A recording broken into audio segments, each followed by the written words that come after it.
We know that the infected blood scandal has been described as the worst treatment disaster in the entire history of the NHS, with thousands and thousands of people given contaminated blood between the 1970s and the early 90s, a very long period.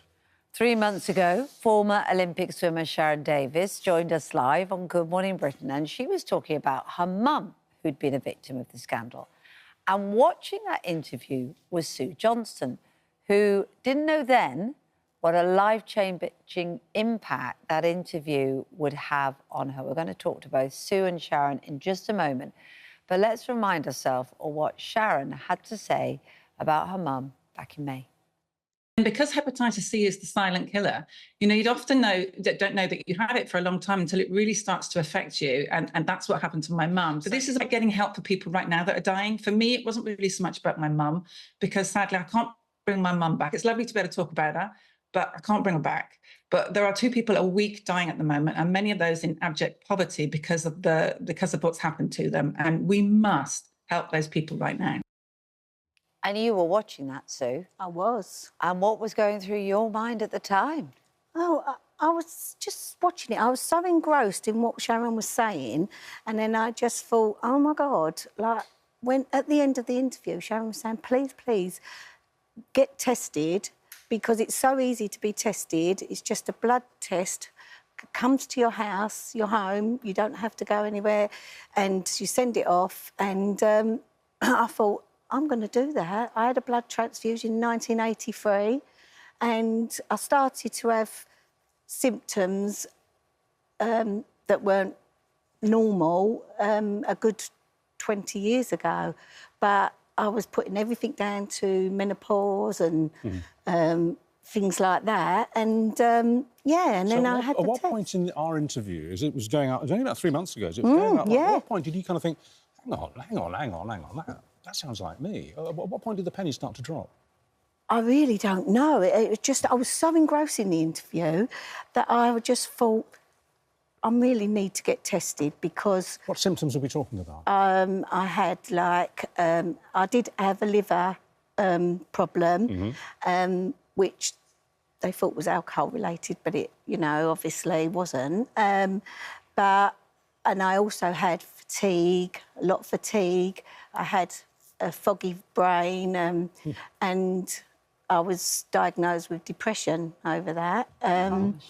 Yeah. And now you're wondering if it perhaps wasn't depression, or not only depression, it was down to... Yeah, because the hepatitis C. hospital, when they looked at my medical records, said most of what you've been going to the doctor for is to do with the hepatitis C, because they're the side effects. And it's really affected you, hasn't it? Oh, yeah, very much so. Explain a little bit of how it's impacted on you, having all these symptoms and conditions and not having an answer for them.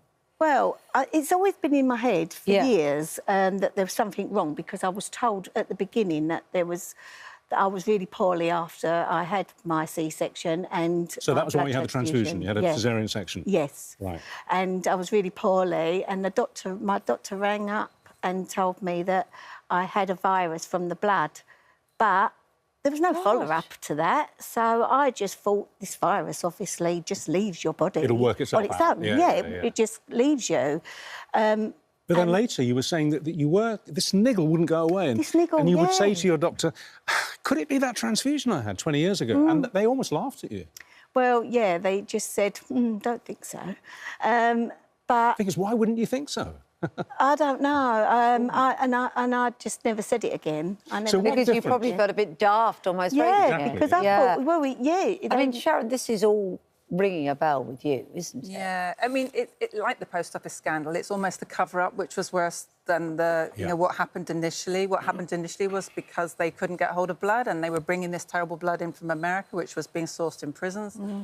My mum had a transfusion in the 70s. She had a gallbladder operation. Again, it took 20 years before they worked out what it was that she had.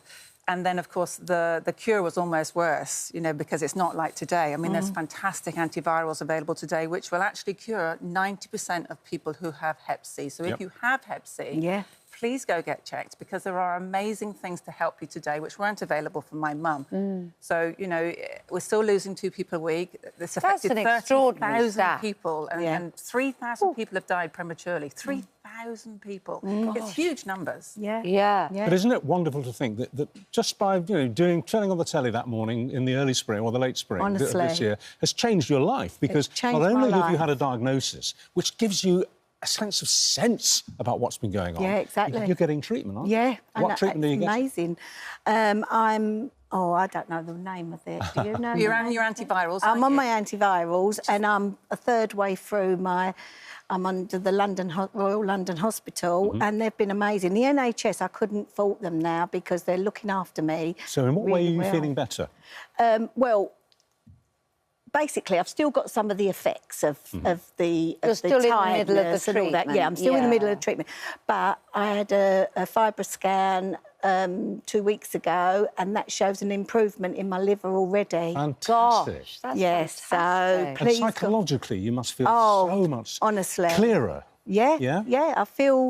I feel completely overwhelmed by it all, but completely, even though it's so bad to find out that you've got hepatitis C, I'm so relieved that I've got in the treatment and, You can put a name to it. And I'd love for people to just please get tested. It's so easy to get tested. It's not hard, and there's still a lot of people out there walking about with Hep C that don't know they've got it. See, that's an interesting one, isn't it? Because getting a diagnosis of hepatitis C is tough to take. But you're saying if you're living with it anyway, find really out weird because when there's treatment. Yeah, because it's really weird because when they did ring me to tell me that it was positive, my test, I was shocked. I was initially shocked, but I said to the lady in the hospital, I said, but I'm not really surprised. So there was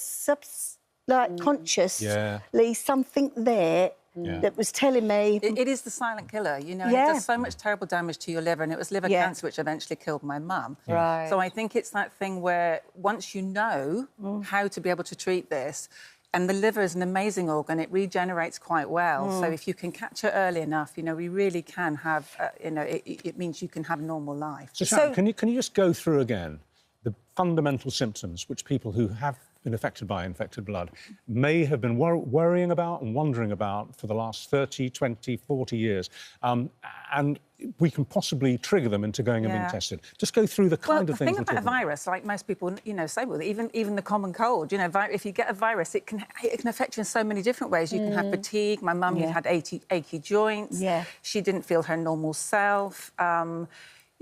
She had brain fog. And as I said, eventually it turned into total liver failure. How old was she when she passed? She was 78 when she passed. She never smoked, she never drank. She worked until she was 70 in the MOD. She never took a penny off the state ever, and she never complained. That was the thing with my mum as well. But it was the quality of her life because of the drugs that she was given were quite old-fashioned, and they had very bad knock-on effects. So, for example, she broke bones because of the drugs that she was being given and things. So now we've got much better help. So I think anything that's not adding up, that's what's... Things weren't adding up. Why am I getting ill all the time? Why is this... Why don't I feel right? Yeah. Just go get it. So what exactly did you do? Presumably that's an extra question mark about your symptoms if you know you had a blood transfusion during this period. Exactly. Because people think of blood transfusions as sort of life and death dramas, and of course it's very serious when you need one, but it could be a C-section. You have to perhaps go back and remember when you might have needed some blood in that period. Exactly. And also in the 70s, it was standard practice. So, again, my mum had gallbladder. Nowadays, that would be arthroscope. But it wasn't then.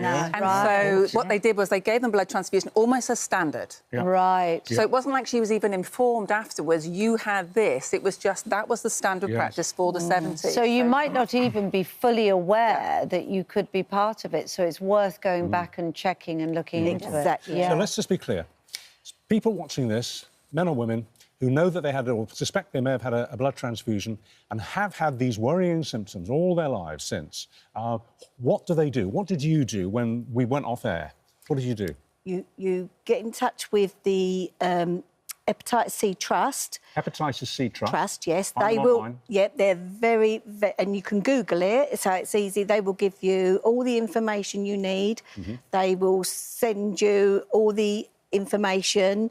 They were very, very helpful for me. And how did you actually get the test? And I got the test from the NHS blood. It's from the post, wasn't it? And then you just Yes, did I it got at home? it. Yeah, Oh, it came in the post? I got it from the post. Yeah, in the Right. post. They send it to you, and you just Do a little prick, on your finger, post it off. put it a little bit in the.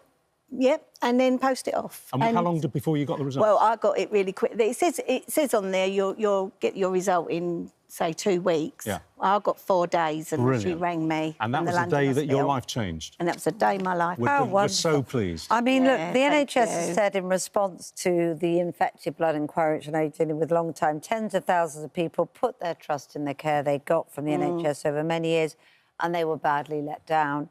We know the apologies do not begin to do justice to the scale of tragedy, but they're committed in demonstrating this in their actions as they respond to its recommendations. So, you know, you have said that the NHS has looked after you tremendously, and really there's, I guess, Sharon, nothing to be lost than just going and getting checked at this What we point. do need the NHS to do for us, though, and to do for all these thousands of people who are trying to get compensation, particularly those that at the moment are really struggling. It's not so much, you know, someone like me who wants money because my mum's gone. There's nothing that we can do for my mum now, but people that are struggling right now, we need better access to records. Trying to get records has been really, really hard. Okay. So if the NHS can do anything to help, above what they're doing already, All right. please help. We're trying to get hold Sharon, of records. thank you That's so much. I'm really so good, glad that we did yeah. that interview with you 3 months ago. I'm so happy for you. Thank and you, just once more Richard. to anybody of you watching, if you think this might be you, if you think you can be infected by this, or indeed any of the wider issues we've been discussing, but specifically if you think, God, maybe it is me, maybe I have actually had this infected blood, you can go straight to itv.com/helplines and you can get all the advice and support there. And just name again the website that you went to. Hepatitis C Trust. The Hepatitis C Trust. Google that, you're on your Google way. that, and then you'll get your. They'll bring up the blood where you get your blood sample. So we're so glad that you're on a better road now. It's brilliant somewhere. And Sharon, thank you as always. Hopefully we Just can find a brilliant. few more people that we might be able to Yes, get. yes, yes, Please. absolutely. Yeah. Well, if that is you, do let us know, because we'd love to spread the word.